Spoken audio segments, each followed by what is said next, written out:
Hello, and welcome to Season 7 of the Dementia Researcher ISTAART Relay podcast. In this series, members of the ISTAART's professional interest areas interview each other about their PIAs and the hot topics in their fields. Each guest then becomes the next episode's host, passing the conversation along from one researcher to the next. We're releasing one episode a day in the run-up to the Alzheimer's Association International Conference, this year in London and online, showcasing the work of the ISTAART PIAs. Thank you for listening.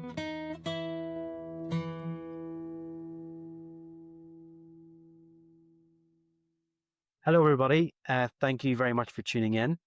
I'm Joe Kane. I'm a geriatric psychiatrist and a researcher, and I work at Queen's University in Belfast in Northern Ireland.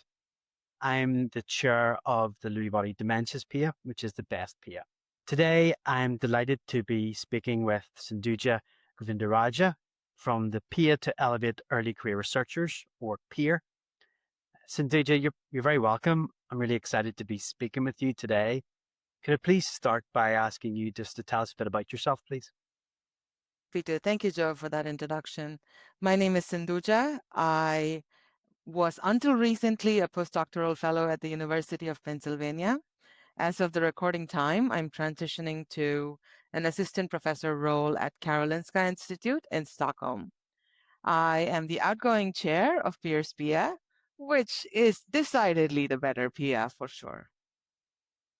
We'll agree to disagree on that, I think, Sindhuja, but it's really exciting that you're making such a big move over to Europe, and I'm really excited to hear about your journey there today. Before we talk about your work with the PIA, could you tell us a little bit about your own research?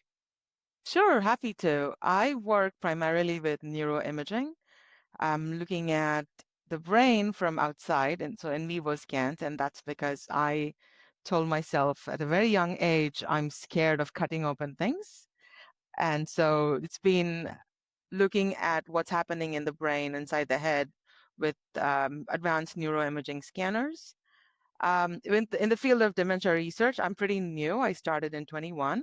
In the field of dementia research, I've been interested in looking at what are the patterns of brain changes that happen years before people have cognitive symptoms. So we hear so much about modifiable risk factors, midlife cardiovascular risk factors, and nearly half the human population has hypertension or something else at beyond the age of 50, but not everybody ends up with neurological challenges that come from that. So my interest is in finding out what exactly happens when people have some systemic risk factors, and how can we measure the severity of it within an individual brain. And so for that, we do machine learning, which is just looking at large quantities of data. I'm talking tens of thousands of brain MRI scans and looking at subtle patterns that can be detected years before, even, when they present no cognitive challenges. Yeah.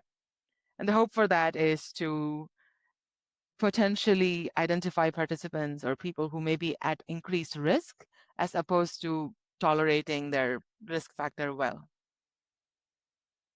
Great. And what type of imaging modalities are we talking about? You mentioned MRI. Is it all structural imaging?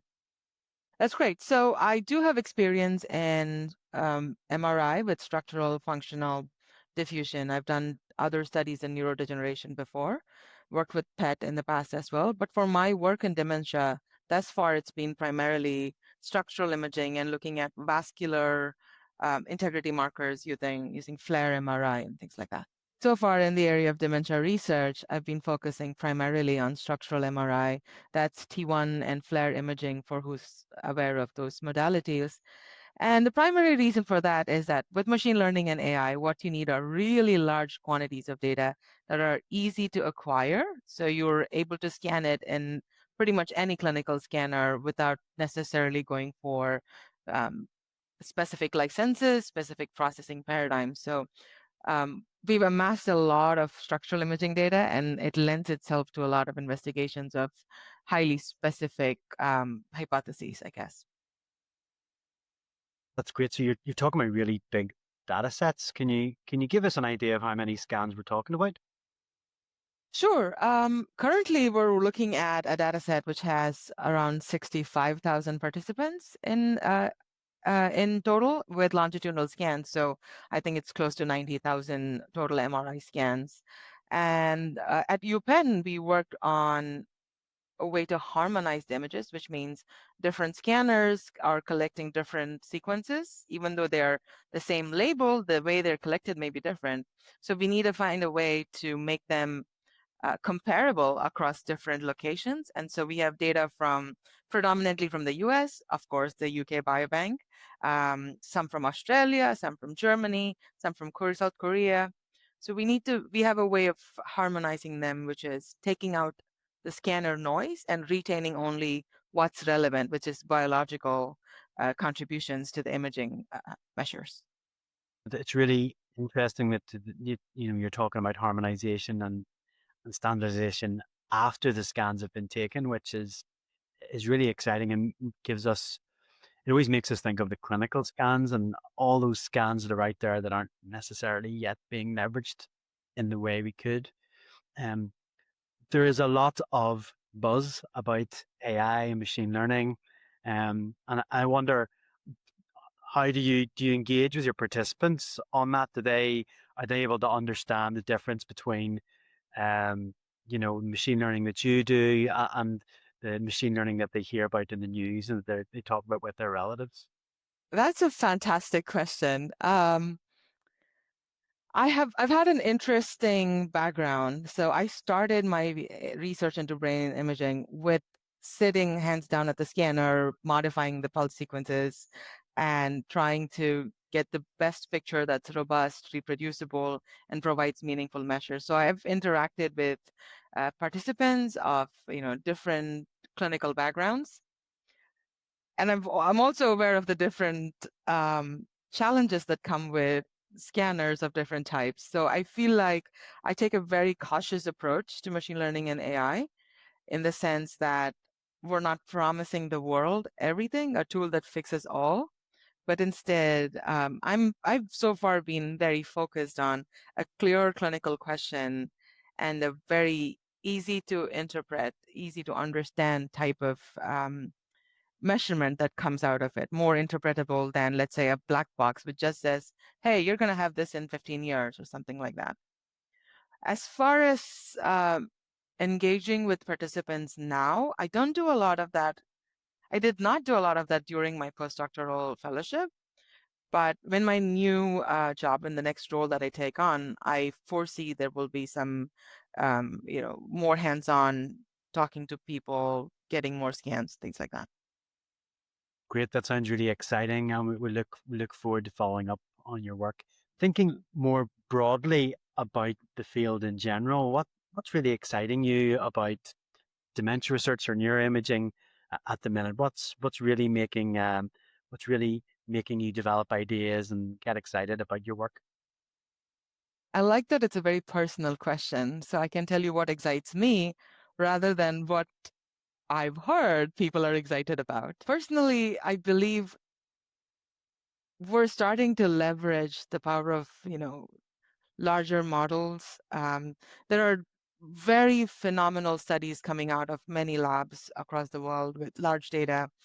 Um, what interests me the most is, or what excites me the most is, we've moved kind of beyond looking at, hey, this is dementia, this is hippocampus that's shrinking, and going to addressing polypathology, like different forms of dementia. And we're trying to see, can we measure this in vivo? Can we find ways to relate what we see in structural MRI or different types of PET imaging with the different tracers? Can we look at what are the different ways in which the disease or the pathology develops over time? So what I'm talking in essence, it would be considered subtyping and staging kind of algorithms, which have come from the UK as well. I think that's very interesting because at the end of the day, the brain is the same. Everybody has a hippocampus for the most part. But the way people are at increased risk or increased resilience, how education provides some kind of reserve in developing dementia symptoms, in how the modifiable risk factors we have every few years, we're adding a couple more based on research.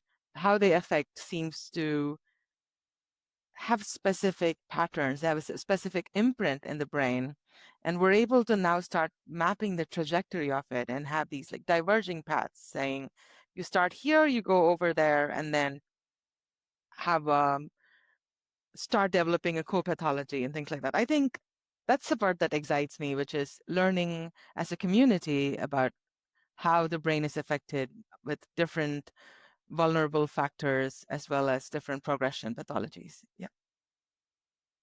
There's something so cool about neuroimaging that, you know, the prospect of being able to show our patients and the public, this is what it looks like when you've got cognitive resilience. This is what it looks like if you go down one of those paths compared to the other. And all the statistics in the world and all the encouragement and public health initiatives in the world aren't really as good as being able to show something to somebody on a brain. So that sounds really cool. I agree with the public health aspect of this. That's another thing that I'm very interested in following, which is all the lifestyle intervention trials that have been coming out recently, looking at modifications over decades, if possible, and seeing how aging is so heterogeneous and how, with certain checks and balances along the way, we can potentially help people have long, fulfilling lives. It's amazing. And you're here, I suppose, not because of your neuroimaging expertise, but because of your role in peers. What about what are your colleagues and what are your peers talking about in your PIA? What's the big issue and what are the big challenges that face them at the moment? That's great. I think before getting to that question, I will give you an overview of what PEERS PIA does. As the name suggests, it's for elevating early career researchers, and that's our entire paradigm, which is offering programming support, some professional development opportunities for early career researchers, not only from a specific area of research, but across the board of dementia research. That's our primary goal. So that includes advocacy programs. We can talk more about the specific programming that we do, but the biggest challenges we would like to address are how unequal opportunities are, depending on where you're from, depending on what area of research you're from, and whether you have the mobility to be able to reach across borders. So we try to bridge some of these through virtual programming, but Alzheimer's Association also has some ways of having local programming, like the Neuroscience Next conference that happens. That's free for online registration, that happens in different locations. So people who are not generally attending the annual international conference, either through funding reasons, visa concerns, any number of possible reasons that could be preventing them from traveling, they're able to go to a local conference and present, participate, and learn more. I mean, and we try our best to interface with the local communities and promote them, as well as offer programming from behind a Zoom camera. And do you get the sense that that's something you mentioned borders as being really significant and a really significant obstacle? Do you think that's something that's becoming better or worse or staying the same in terms of how we look at research globally? Antarctica. And that's our whole goal. So the working groups, we have them across the different continents, and we have representatives from these continents that could be senior or mid-career researchers who are offering the mentorship.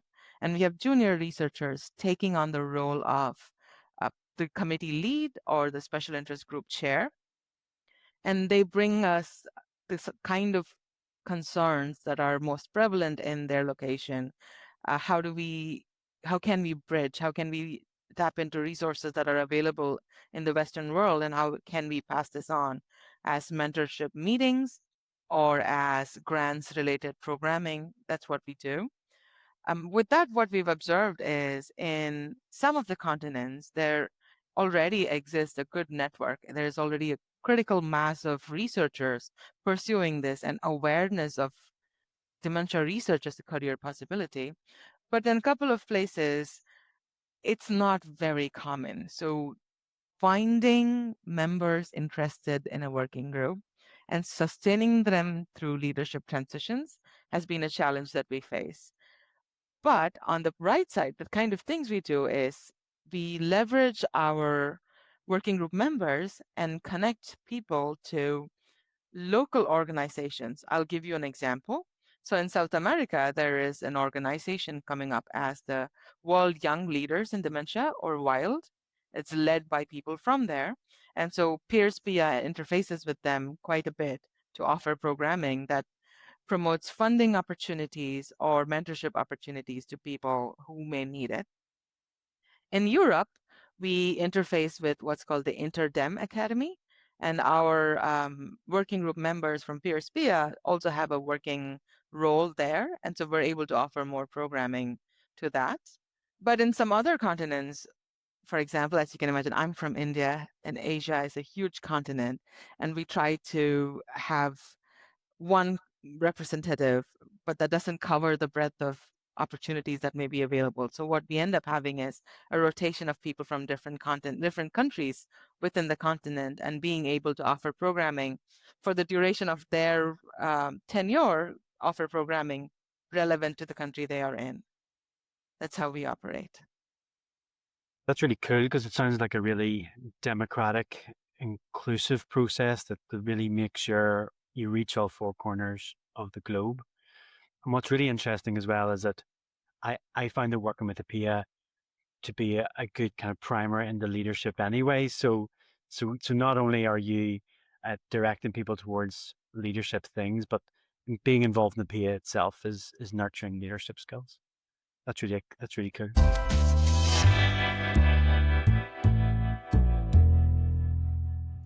So that's been really helpful to set the scene for what I want to talk about next, which is get into a little bit more detail about the work of the PIA itself.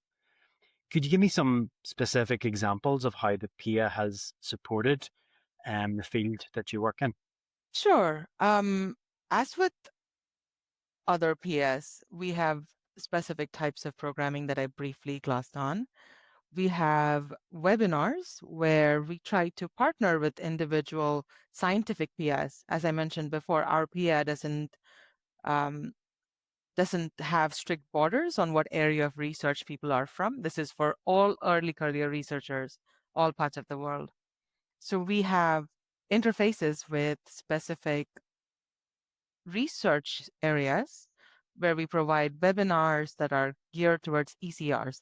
We promote the PIA that we're collaborating with, along with promoting the ECR within the PIA. So we provide opportunities for early career researchers to present their work in a global stage. So that's one way we've connected with the science. Another way we do that is also what we call neuroscience mentoring clubs. These are off the record, non-recorded meetings where a more senior person, either could be from a continental group representative, or it could be someone very general, will share their career trajectory, including what kind of tools and resources they couldn't find earlier, but what they would be able to support new researchers with. And that's where early ECRs from other parts of the world could join in, ask questions that could be related to how do I find grants? Or it could be related to how do I train on this specific skill, this specific technical component. And they have been very fruitful. We've had closed room discussions like that. In addition, we also collaborate with the ISTAART ambassadors to provide programming in person at AAIC. And this could be workshops on specific skills, like how do you use AI in research, kind of a thing. Or we also do regular workshops on how to build your writing portfolio, how to do project management, or in this year, upcoming year, I'm sure we'll have some time to go over specific programs, but we have how to give an elevator pitch. So we kind of get people ready for the conference and ready for their career. And somehow that translates back into how they're able to advocate for themselves and move up in dementia science.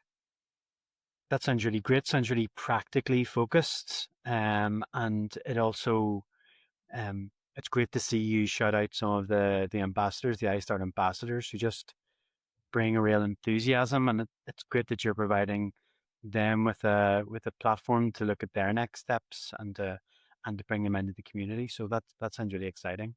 Our next question, I want to ask you about your own journey. So how did you end up getting involved in this PIA? I think I have to give credit to the PIA itself and Adam Smith, our host. My first in-person AAIC was in 2022, and I was checking out these lunchtime skills workshops. I think that's what they're called now, but they had different names in the past. I was mind blown. I was mind blown at how it was organized and how it removed the frills of having a fantastic research idea, hypothesis, the funds to do the science and then present it and have compelling results. No, this was all about learning how to be a scientist or how to be a researcher more generally. I remember one of the first workshops I went to was, what does neuroimaging actually tell you? Like, what does the different fields actually tell you? And we had these live demonstrations and people had a chance to do a trivia quiz kind of a thing. It was a learning journey packed into a very tight workshop that had practical take-home messages. That's when I decided I'm joining this PIA. That's how I got involved. And I was very fortunate that the position was open for an election during the off season, not during the cyclical season. And I put my hat in the ring and I got elected. I think that's how I got into it. It's been very rewarding. I get to move across research areas. It feels like I have a ticket to go to any field I want, and I get to hear about the different research topics that our members work on, as well as how science is done in different institutions in different countries and things like that. It feels like I have an all access pass, and I'm very grateful for this opportunity. Your enthusiasm really comes through, and for anyone who's listening to this, you're just beaming talking about being involved in the PIA. So that's fantastic.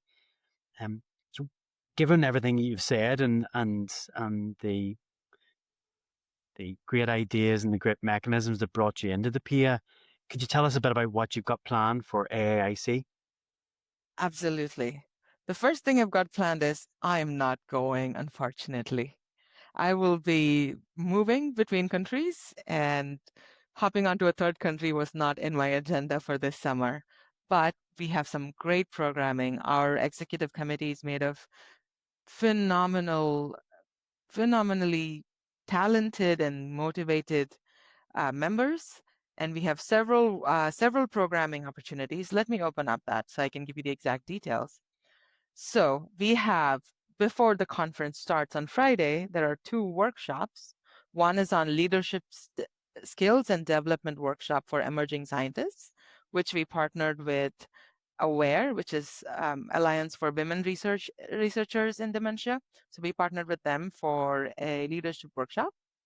And in the afternoon on Friday, July 10th, we have a workshop on engaging people with lived experience in dementia research. Again, this is a collaboration with the partnering PIA, who primarily work on how to engage with the caregivers and partners who make dementia research possible. On Saturday, which is considered PIA Day, at very early in the morning at 8:30, we have skills kind of conversation about how to identify your 60-second research story, how you can own your expertise. And this is great because you go there and practice your research speech, your elevator pitch, and you're prepared for the rest of the conference. And on Sunday, which is the first day of the conference, we have social support and social bingo for early and mid-career researchers.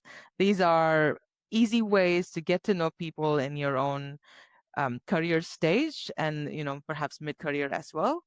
Uh, Build your network that's outside of your usual pathways of finding network. And sometimes we get great topics that are challenges among different groups of people, and we bring that back to PIA and discuss how we can offer programming in the future. So that's a great place to meet with our executive committee, as well as meet new people and form your own circle of friends for this conference. And then during the conference, Monday through Wednesday, every afternoon at lunchtime, there are skills workshops. And Peers PIA is partnering and collaborating with other PIAs for at least one workshop every day. So on Monday at lunchtime, we have collaborating with people with lived experience in dementia research, again, with partnering PIA. On Tuesday, we have a workshop on crafting your narrative CV.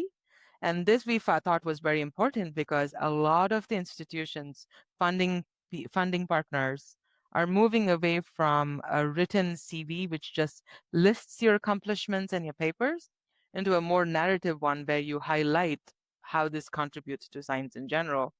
So we have that workshop on Tuesday in partnership with the Neuroimaging PIA. And on Wednesday, we have a Peers PIA only skills workshop on how to establish an effective writing routine.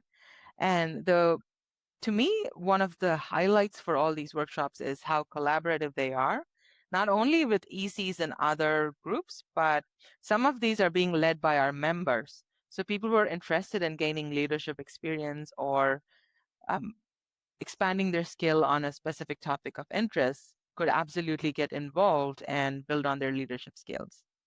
That all sounds really interesting. You've come up with some really exciting, engaging ideas as a means of engaging with your peer.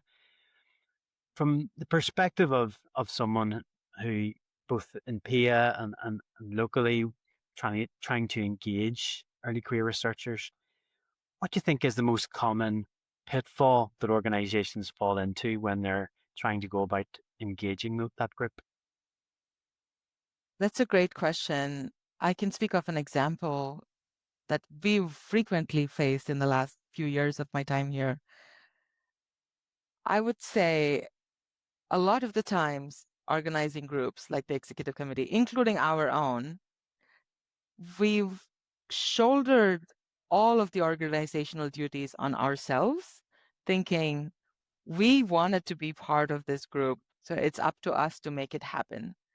But in the more recent years, what I've noticed is that our members are very interested. They're interested in participating, they're interested in contributing and organizing things as well. But more often than not, what we hear is that they're not sure how to get started, where to get involved. Some of the options we've tried are having specific examples of the kind of support we need. We could say, hello, we're planning this event. We're looking for people who can host and looking for people who can monitor chats on the Zoom question and answers, a Q&A. And if we have some specific requests and we are able to provide the time, that's easy. That's an easy way to ask people to join because the asks are clear and they're able to contribute. And another way we've done, especially some of the skills workshops we've done recently with collaborative mindset, is reaching out to our network. Like I said, I'm very fortunate that my area of research has perhaps one of the largest PIAs, neuroimaging PIA, and I have this all access pass to other PIAs as well. So I'm able to say, call out a friend of mine or a colleague of mine or someone whose paper I really admire. Call them and say, hey, we're interested in putting this together. Would you like to contribute? These are the expectations, or these are some of the ideas we have. And then they bring their own ideas. So I think, in my experience, the quickest answer would be reach out. A lot of the times there is interest, but not clarity. Mm. And sometimes there are pitfalls as well. in some cases with our continental groups, we found that we operate on a time scale, not just a time zone, but a time scale that's cannot be met by people in a different environment. And so we've had to take on the lead if necessary. But more than anything, we've specifically tried to involve members and provide support behind the scenes in how they can organize the different events. Yeah. Thank you. That sounds like great advice. So being really specific about what you're asking people to do is definitely something I'm going to reflect on. If I may add one more thing to that, Please do. recently, because we're doing, because AAIC is in London, over the last few months, I believe perhaps February or March, we requested that ISTAART reach out to all peers members in UK and ask if they're definitely attending the conference. Can they participate? Can they help us organize? I believe it was UK and Europe. And we did have a lot of members contributing ideas and how they would, how they feel prepared to be part of a program that we plan to have. And it was so good that we received perhaps more than a dozen responses, and we've had to turn some of them out, like turn some of them away, or ask if they would do a webinar instead.